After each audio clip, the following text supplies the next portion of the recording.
कहानी सुनिए। इस कार्यक्रम में हम आपको चुनिंदा लेखकों की अनमोल कृतियां सुनाते हैं।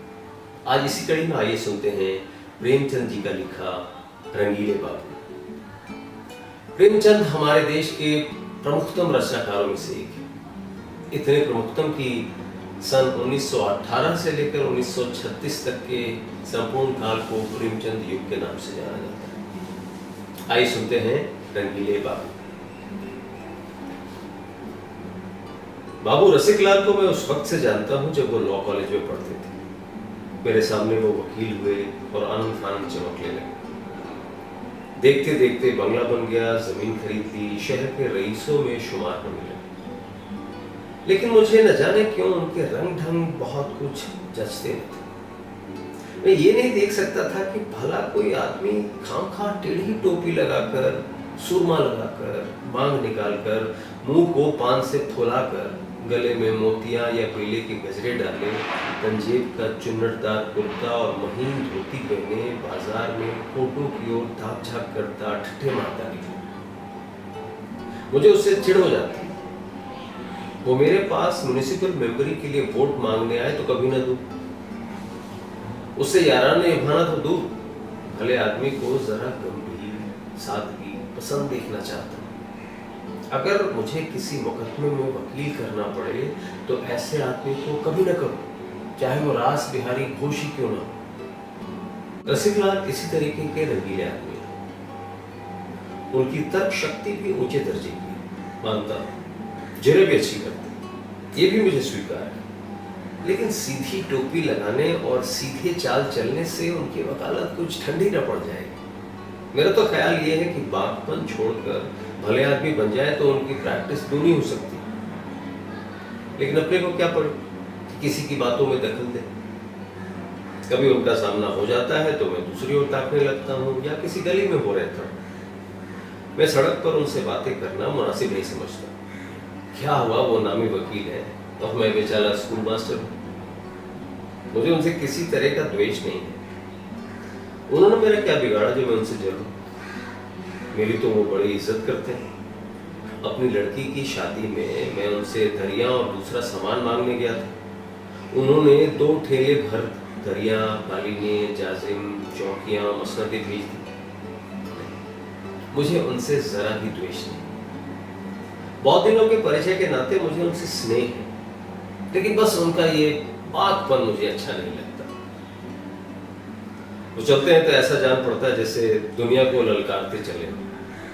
देखो मेरा कोई क्या कर सकता है, मुझे किसी की परवाह नहीं। एक बार मुझे स्टेशन पर मिली, लपक कर मेरे कंधे पर हाथ रख दिया। आप तो मास्टर साहब कभी नजर ही नहीं आते। कभी भला साल में एक आध बार दर्शन तो दे दिया कीजिए। मैं अपना कंधा छुड़ाते हुए कहा, क्या करें साहब, अवकाश ही नहीं मिलता। बस आपने चटकर बाजारी शेर पढ़ दिए। तुम्हें गैरों से कब फुर्सत, हम अपने गम से कब खाली। चलो बस हो चुका मिलना, न तुम खाली न हम खाली। मैंने हंस दिया।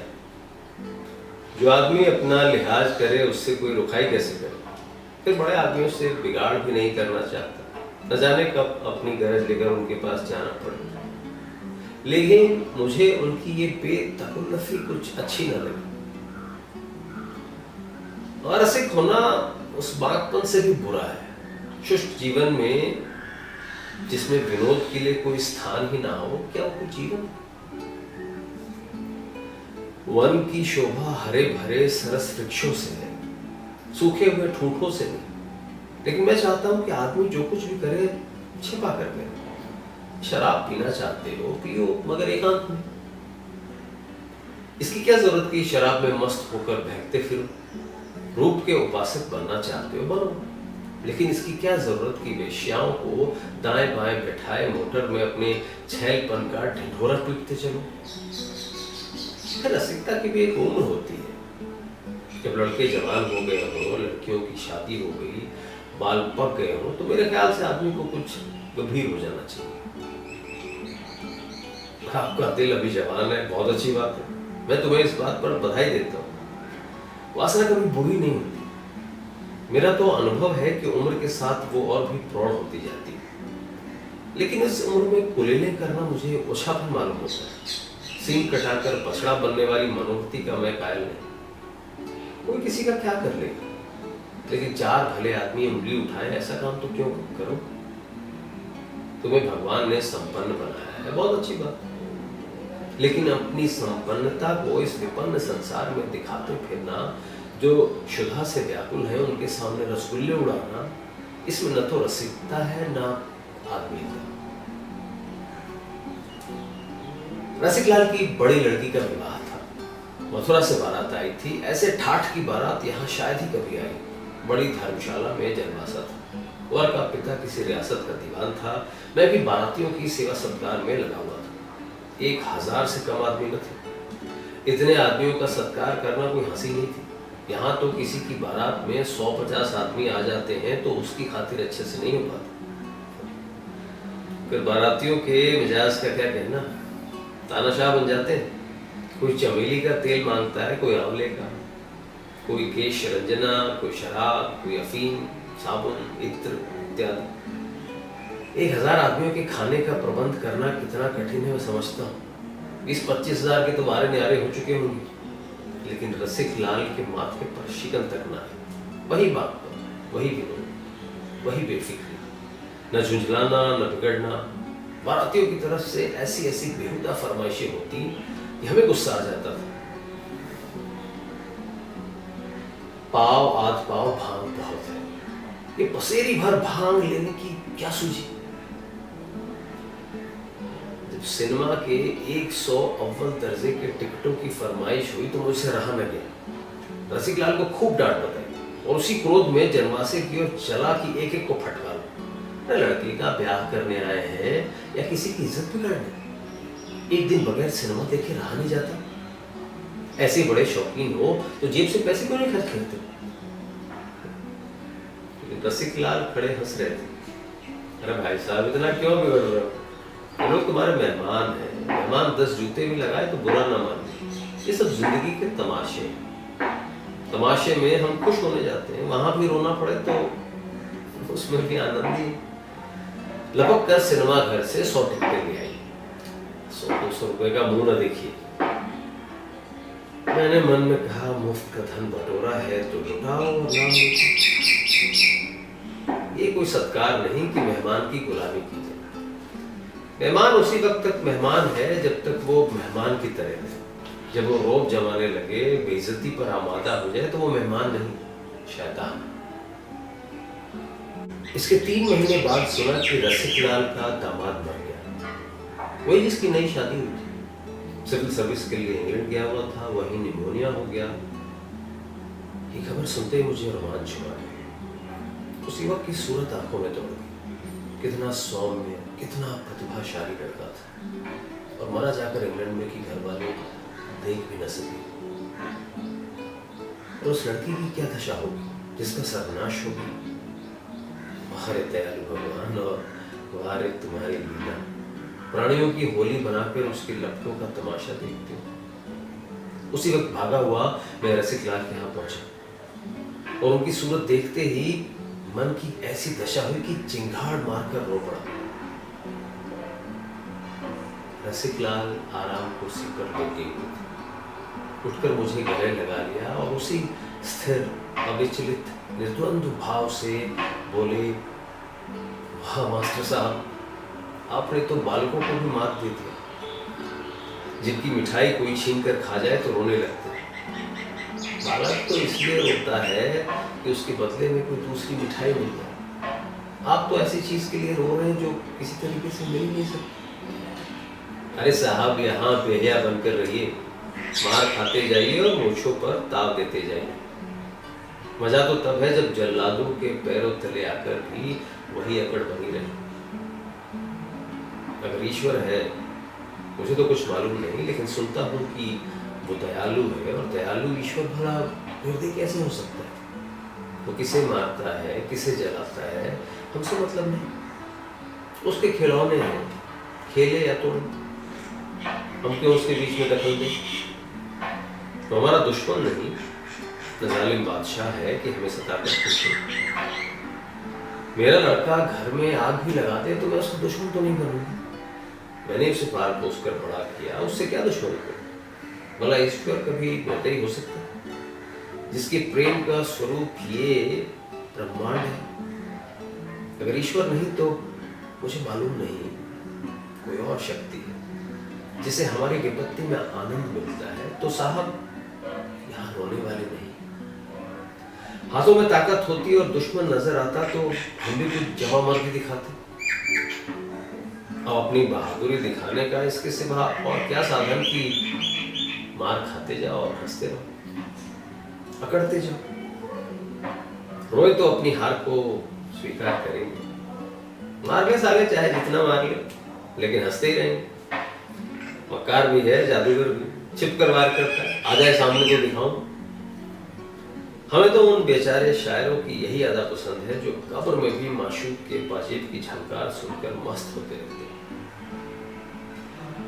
इसके बाद रसिक लाल ने उर्दू शेरों का ताता बांध दिया और इस तरह तन्मय होकर उसका आनंद उठाने लगे जैसे मानो कुछ हुआ ही नहीं।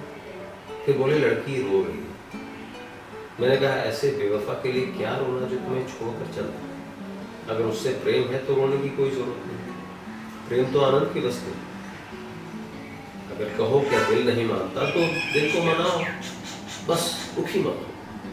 दुखी होना ईश्वर का अपमान करना है और मानवता को कलंकित करना।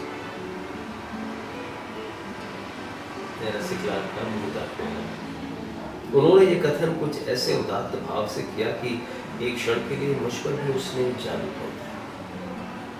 थोड़ी देर बाद मैं वहां से चला। दिल का बोझ बहुत कुछ हल्का हो गया।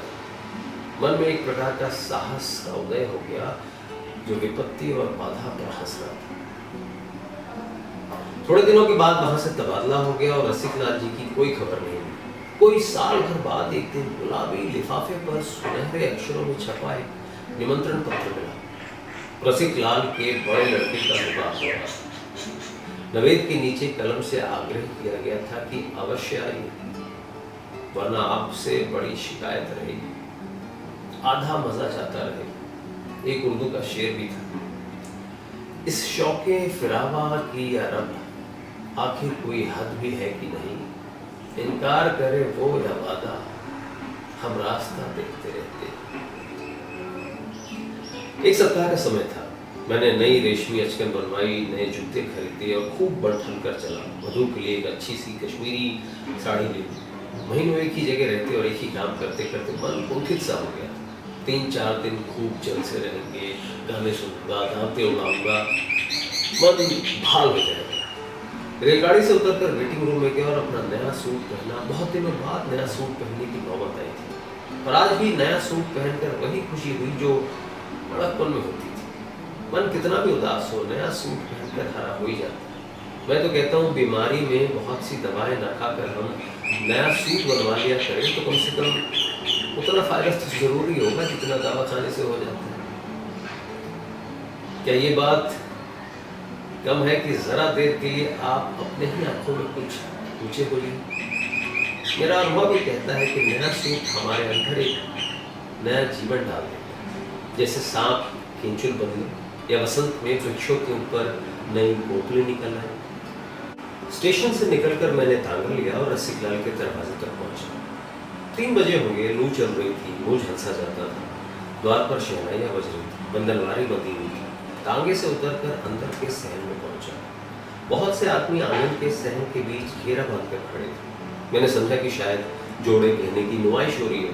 भीड़ चीर कर घुसा तो बस कुछ पूछो क्या देखा जो ईश्वर सातवें पैरी को भी ना दिखा। अर्थी थी, पक्के तोशाले की काम से ढकी, इस पर फूल बिखरे थे। मुझे ऐसा मालूम हुआ कि मैं गिर पड़ूंगा। सहसा रसिक लाल पर मेरी निगाह पड़ गई। रंगीन कपड़ों का एक गट्ठर लिए अंदर से आए। नाकों में आंसू, न मुख पर वेदना, न माथे पर शिकन। वही बाकी टोपी थी, वही रेशमी कुर्ता, वही महीन तंजेब की धोती। सब रो रहे थे।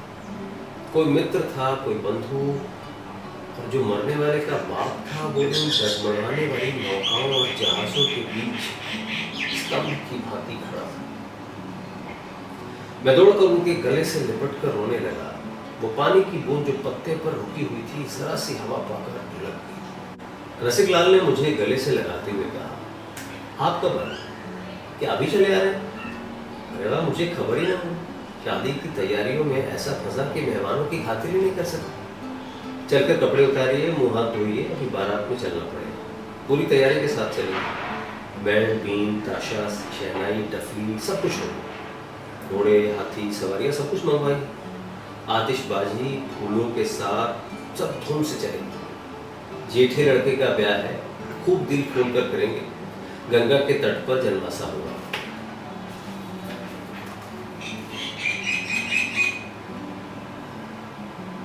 इन शब्दों में शोक की कितनी भयंकर, कितनी अथाह वेदना थी। एक कोहराम मच गया।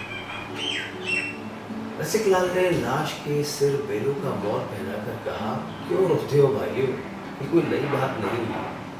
रोज ही तो ये तमाशा देखते हो, कभी अपने घर में, कभी दूसरे के घर। रोज ही तो रोते हो, कभी अपने दुख से, कभी पराये के दुख से। कौन तुम्हारे रोने की परवाह करता है? कौन तुम्हारे आंसू पोंछता है? कौन तुम्हारी चीत्कार सुनता है? तुम रोए जाओ, वो अपना काम किए जाए। फिर रोकर क्यों अपनी दुर्बलता दिखाते हो?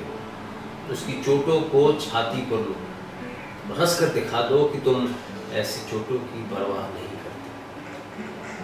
उससे कहो, तेरे अस्त्रालय में जो सबसे घातक अस्त्र हो वो निकाल लो।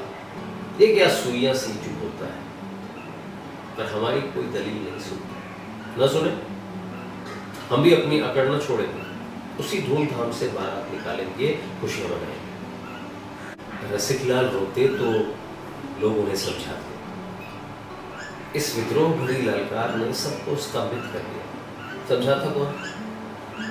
हमें वो ललकार विक्षिप्त वेदना सी जान पड़ी जो आंसुओं से कहीं मर्मांतक थी।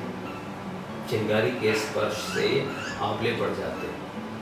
दहकती हुई आग में पड़ जाए तो भून जाता है, आंवले न पड़ेंगे। रसिक लाल की वेदना वही दहकती हुई आग थी। लाश मोटर पर रखी, मोटर गुलाब के फूलों से सजाया गया। किसी ने पुकारा, राम नाम सत्य है। रसिक लाल ने उसे विषाद भरी आंखों से देखा। तुम भले जाते हो लाल, ये विवाह का उत्सव है, हमारे लिए सत्य जीवन है, उसके सिवा जो कुछ है मिथ्या है। बाजे गाजे के साथ बारात चली। इतना बड़ा जुलूस मैंने शहर में कभी नहीं देखा। विवाह के जुलूस में 200-400 आदमियों से ज्यादा न होता। इस जुलूस की संख्या लाख से कम न थी। धन्य हो रसिक लाल, धन्य तुम्हारा कलेजा। रसिक लाल उसी बाकी अदा से मोटर के पीछे घोड़े पर सवार चले जा रहे थे। तो लाश चिता पर रखी गई तो रसिक लाल ने एक बार जोर से छाती पर हाथ मारा। मानवता ने विद्रोही आत्मा को आंदोलित किया, पर दूसरे ही क्षण उनके मुख पर वही कठोर मुस्कान चमक उठी। मानव था वो थी, कौन कहे। उसके 2 दिन बाद मैं नौकरी पर लौट आया। अब जब छुट्टियां होती हैं तो रसिक लाल से मिलने चला जाता। उन्होंने उस विद्रोह का एक अंश मुझे भी दे दिया। अब जो कोई उनके आचार व्यवहार पर आक्षेप करता है तो मैं केवल मुस्कुरा देता हूं। तो ये थी कहानी रंगीले बाबू, जिसे लिखा था प्रेमचंद ने। आपको हमारी कहानियां अच्छी लगती हैं तो हमारे चैनल को सब्सक्राइब करें, लाइक करें, कमेंट्स करें और अपने दोस्तों के साथ शेयर भी करें। शुक्रिया।